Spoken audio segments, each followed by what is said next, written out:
is an unbelievable nightmare for Mr. Woodfox. Many of these years, Mr. Woodfox had to litigate this case without representation, and he did that from 1972 until the early 90s when he was able to get lawyers. So for about 20 years, he bore the weight of this case by himself. And then for an additional 20 years, there have been teams of lawyers involved in this case, and the state has had a pattern of engaging in dilatory practices. And so the idea on the part of the state is every time there is a victory for Mr. Woodfox, they file something with the courts to try to delay proceedings.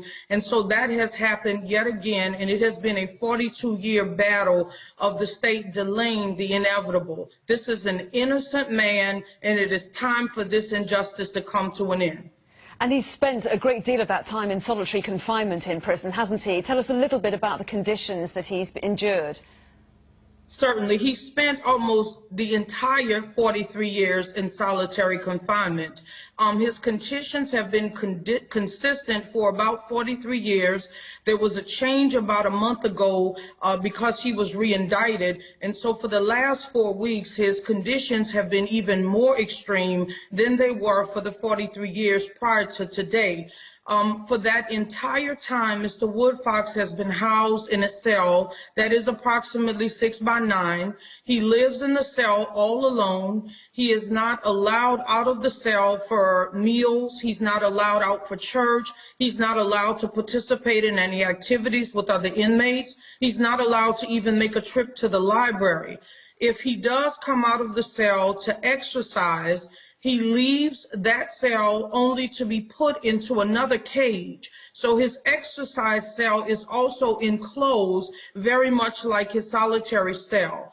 In his cell, he has a bed, he has a very thin mattress, he has a toilet, and he has a sink. For the majority of these 43 years, there were bars on the outside of the cell that would allow him to hear screams of agony, to overhear fights and arguments, at least to see the guards walk the halls.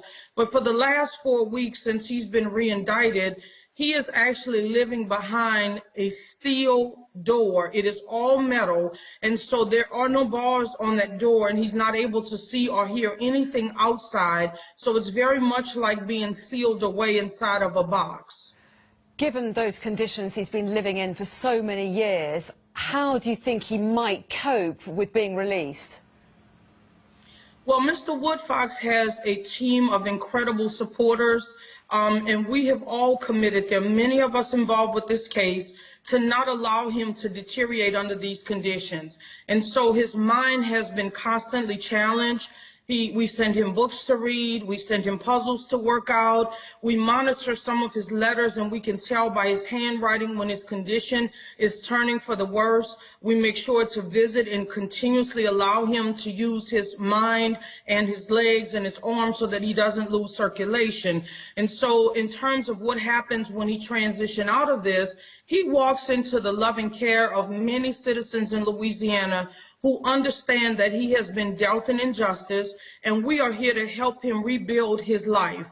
He has a daughter who he has reunited with, and he is looking forward to opportunities to get to know his daughter and his grandchildren. There are many professional people involved with this case, so there are resources to assist him with his needs, whatever they may be, and he will fall into the hands of people who will protect him and make sure that he marches on to victory. This has been a horrible experience, and there's a lesson in this for many, many other inmates. There are about 80,000 people right now in the United States who are being held under conditions just like Mr. Woodfox. This is not an isolated case. This is starting to become a trend in the way we operate our prison system. His is a little different in the sense that he's been housed for so long. 43 years is the longer end of this, but this is certainly not a new phenomenon in corrections in the United States.